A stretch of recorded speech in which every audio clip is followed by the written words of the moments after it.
Bienvenue voyageurs dans la caravane de la Gitane sans filtre. Je suis ravie de vous retrouver pour votre horoscope qui couvrira la période du 17 octobre au 1er novembre 2024.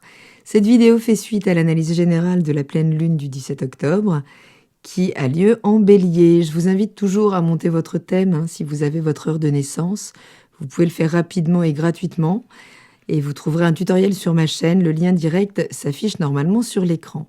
Alors si vous êtes Lion, ascendant Lion, ou si vous avez la lune dans le signe du Lion, la pleine lune du 17 éclaire votre maison 9, celle des voyages, des études supérieures, des croyances, de l'étranger aussi, de l'administration, ou de tout ce qui vous est étranger. La maison 9, c'est l'endroit où on élève le débat au niveau des idées. Il s'agit ici de trouver un sens pour trouver une nouvelle direction. Et vous pourriez là ressentir peut-être un besoin intense d'élargir vos horizons, que ce soit à travers un voyage, que ce soit à travers un apprentissage, alors plutôt long, plutôt en termes d'études supérieures dans ce secteur, peut-être une exploration philosophique ou théosophique. Enfin, voilà, peut-être juste vous sentez-vous à l'étroit dans votre environnement immédiat et avez-vous besoin là d'aller conquérir de nouveaux espaces. Donc vous pourriez être amené à un point de conscience là, peut-être à comprendre qu'il peut y avoir certaines croyances à reconsidérer, en explorant peut-être de nouvelles visions du monde, changer de perspective, et qui vous offre l'opportunité de guérir des blessures peut-être liées à votre quête de sens, liées à ce qui vous est étranger, à ce qui est loin de vous. Mais le soleil en balance en maison 3, qui lui est accompagné donc du nœud sud, du réservoir de mémoire, de Lilith, donc nos peurs ontologiques, indiquent qu'il peut être temps là de rééquilibrer votre communication, vos relations avec votre entourage proche, peut-être votre fratrie, peut-être revoir votre manière de vous adapter aussi à votre environnement immédiat. Mars est au carré dans votre secteur 12, qui pourrait vous confronter là à des blocages internes, à des tensions cachées. C'est un secteur qui correspond à votre angle mort un petit peu. Les choses sont difficilement palpables par la conscience dans ce secteur, donc qui rend les choses inconfortables. En Cancer, Mars peut ressasser des problématiques familiales, pas forcément conscients, une colère aussi, rentrer, une émotion que l'on a beaucoup de mal à gérer. Il s'agit bien de ça, là, de gérer l'ombre du Bélier pendant cette période pour chacun de nous. Et vous, ce Mars est caché dans votre thème, dans votre énergie. Vous pourriez également être en manque d'énergie, puisque les planètes en maison 12 fonctionnent un petit peu comme des planètes rétrogrades. C'est-à-dire que là, la tension, vous pourriez bouillir intérieurement, peut-être métaboliser les choses au niveau du corps par des symptômes tels que des maux à l'estomac, en lien avec ce qui n'a pas été digéré au niveau émotionnel, peut-être au niveau familial, en tout cas au niveau des racines. Donc là, peut-être des tensions, des conflits intérieurs qui pourraient vraiment se manifester. Donc, il sera intéressant, évidemment, là, de se confronter à ces mots, de vraiment entrer à l'écoute de cette colère intérieure, de ce qui est blessé dans votre plus grande vulnérabilité pour pouvoir, entrer en guérison par rapport à ces émotions. Donc, vous pourriez prendre des décisions impulsives, réagir de manière excessive, que vos réactions vous échappent, concrètement. Donc vigilance, puisque ça peut concerner donc vos communications ou vos plans à long terme. Donc il sera important là de canaliser cette énergie, d'y mettre de la sagesse, de trouver peut-être des moyens de structurer vos idées, vos projets là, pour éviter de céder à trop de précipitation ou en tout cas entrer en réaction. Vénus est dans votre secteur 4, le secteur du foyer, du lieu de vie, des racines émotionnelles de la mère ou du père aussi, ça dépend un petit peu du reste du thème, en tout cas des parents.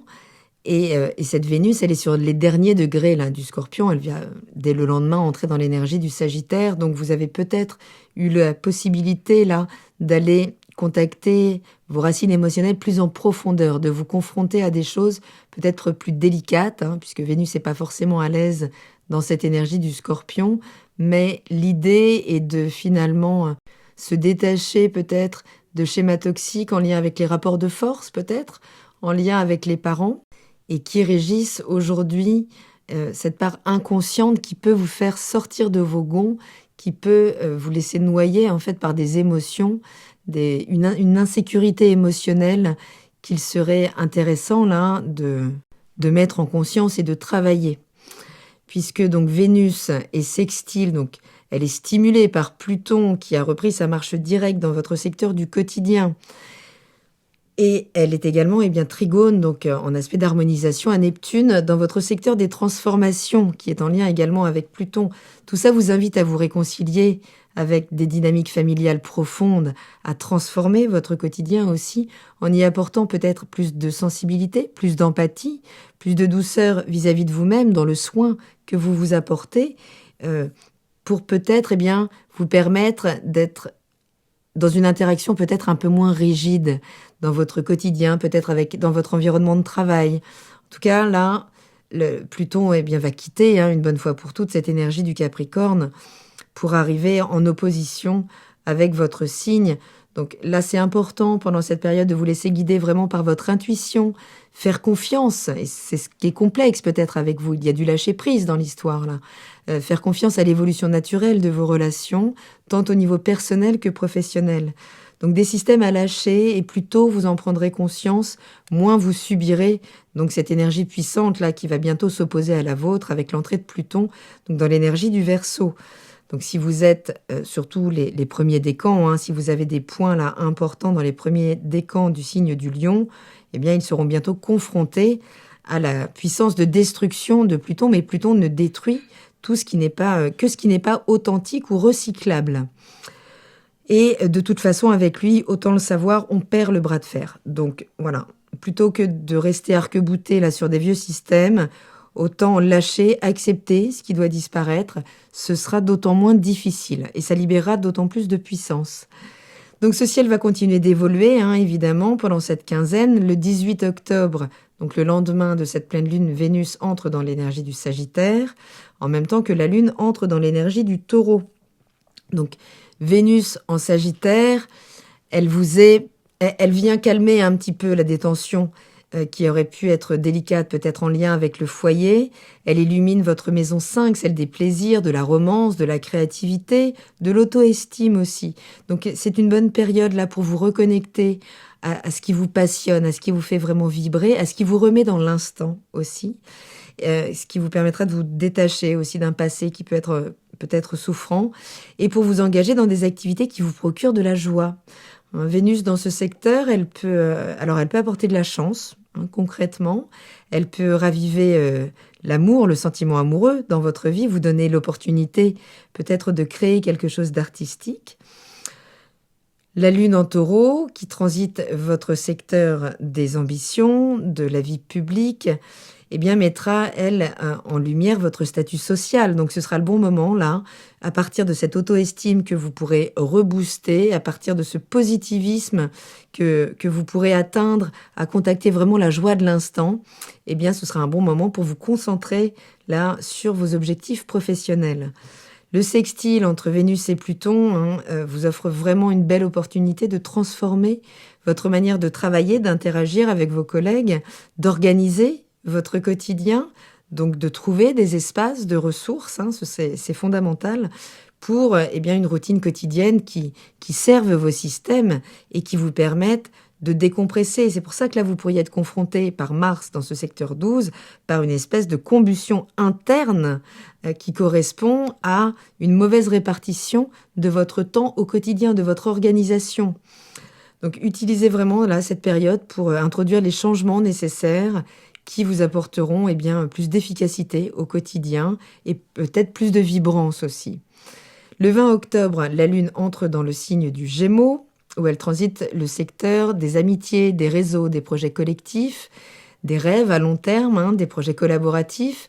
C'est une période où vous pourriez vous retrouver peut-être à collaborer là avec des groupes, à échanger des idées qui stimulent votre esprit. Ça peut être juste partager avec ses amis aussi.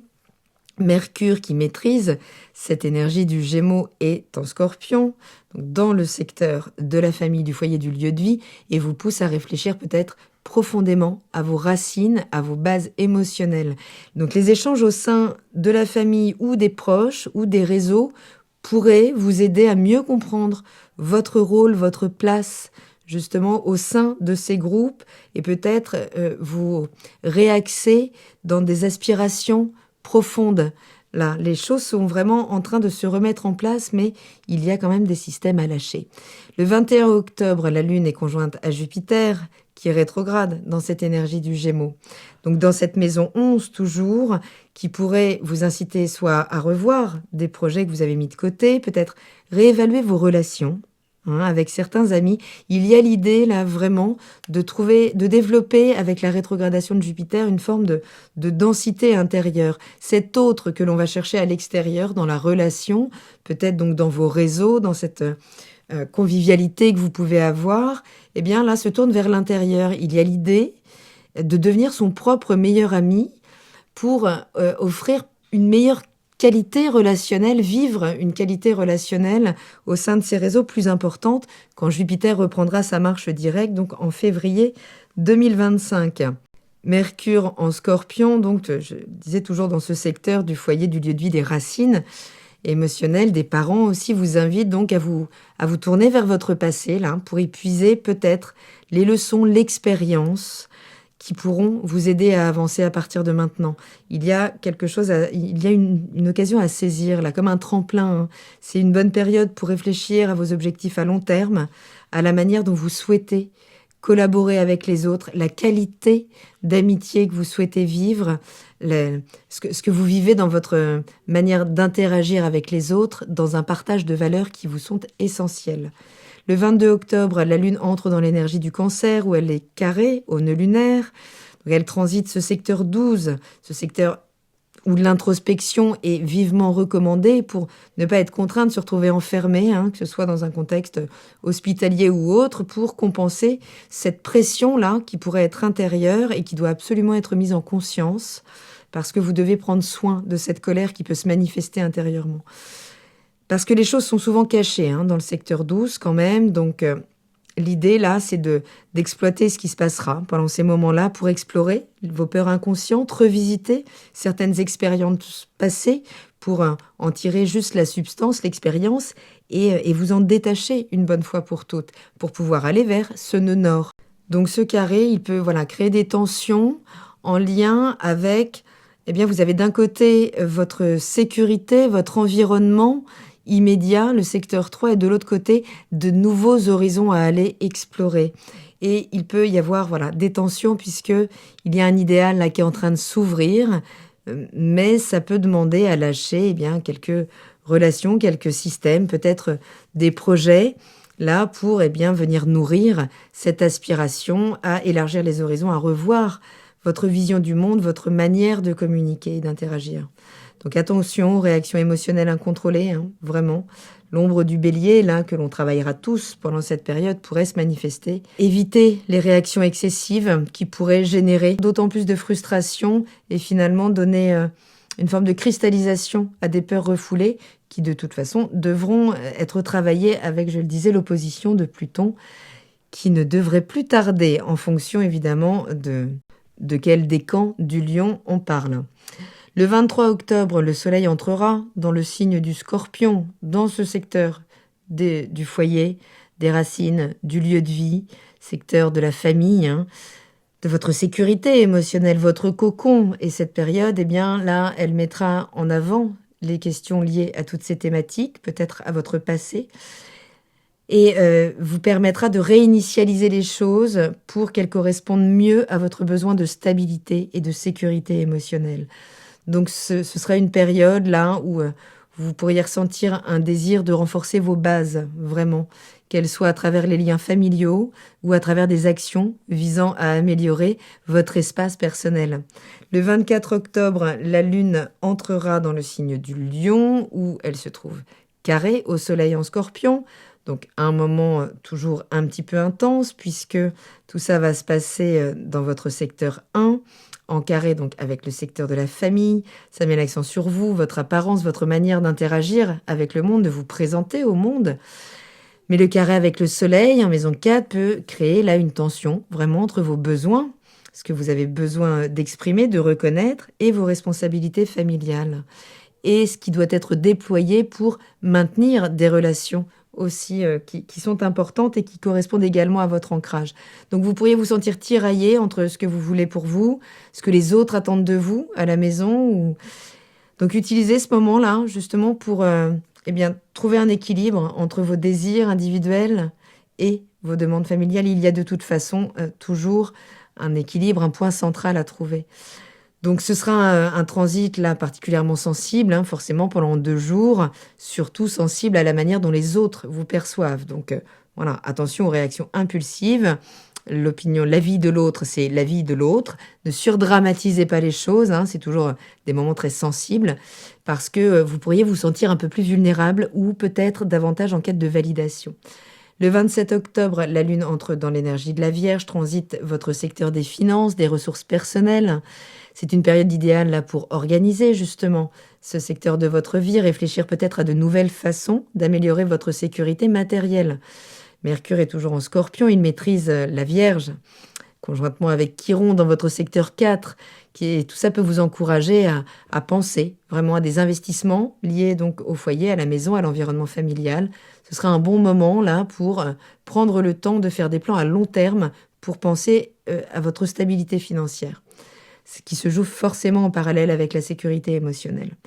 Le 30 octobre 2024, la Lune entrera dans l'énergie de la Balance, active votre secteur 3, secteur de la communication, focus peut-être sur les petits apprentissages, sur la communication avec l'environnement immédiat, les frères et sœurs.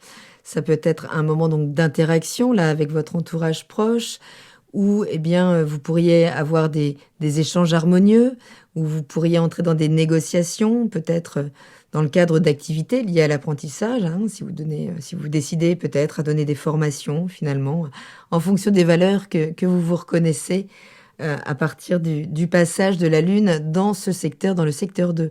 Donc là, c'est aussi une bonne phase pour tisser des liens plus profonds peut-être avec la fratrie, pour renouer avec le voisinage, pour reprendre des communications, peut-être. Attention cependant à ne pas trop chercher à plaire aux autres, hein. C'est un endroit où vous pouvez faire beaucoup de compromis, voire trop de compromis. Ne vous détournez pas de vos propres besoins. Le 1er novembre, nous arriverons au moment de la nouvelle lune en Scorpion, et Pluton en Capricorne sera opposé à Mars en Cancer. Donc là, ce sera un moment pour renouveler ce secteur des racines émotionnelles, du foyer, du lieu de vie, de la sécurité émotionnelle, donc de votre cocon, de peut-être réévaluer justement les bases émotionnelles là sur lesquelles vous souhaitez redémarrer. Ce sera vraiment un beau moment pour instaurer de nouveaux rituels, pour vous concentrer sur des projets liés à la maison, pour vraiment revenir au cocon, comme si on préparait l'hiver un petit peu, hein, puisqu'il s'agira de se protéger. Quand même, Pluton en maison 6 nous parle là peut-être d'une opposition avec la hiérarchie au niveau du travail, peut-être qui vous fera en tout cas sortir de vos gonds, mais bouillir plutôt intérieurement, Mars étant en maison 12. J'en ai parlé, ça peut être un conflit là, sur le terrain du quotidien et de l'inconscient, qui peut être assez tendu. Donc, vigilance, ne tombez pas dans le panneau, puisque vous êtes prévenu entre obligations professionnelles et besoins émotionnels. L'opposition, elle vous demandera de trouver un équilibre entre votre organisation du quotidien, votre santé physique et psychique, pour éviter l'épuisement et déclencher des maux, des colères intérieures, une forme de révolte, mais qui a des difficultés à se manifester. Donc cette période du 17 octobre au 1er novembre, elle mettra en lumière vraiment votre développement personnel, vos projets à long terme, mais surtout vos relations familiales. Donc l'énergie du Bélier, elle vous incitera là à prendre de nouvelles initiatives, mais en allant conquérir de nouveaux horizons, en allant au-delà de vos limites habituelles. Vigilance, pas d'impulsivité, pas de prise de décision trop rapide. Mais il y aura des défis, effectivement, il sera essentiel de prendre le temps, là, avant de se lancer dans de nouvelles aventures, mais qui pourraient déjà quand même pointer le bout de leur nez. Voilà, voyageurs, j'espère avoir un petit peu, oulala, j'ai fait très long, avoir un petit peu éclairci ce voyage. Prenez bien soin de vous. Abonnez-vous si ce n'est pas déjà fait. Je vous remercie pour votre écoute, votre présence. Prenez bien soin de vous, je le répète. Je vous embrasse et je vous dis à très bientôt dans la caravane de la Gitane sans filtre. Salut!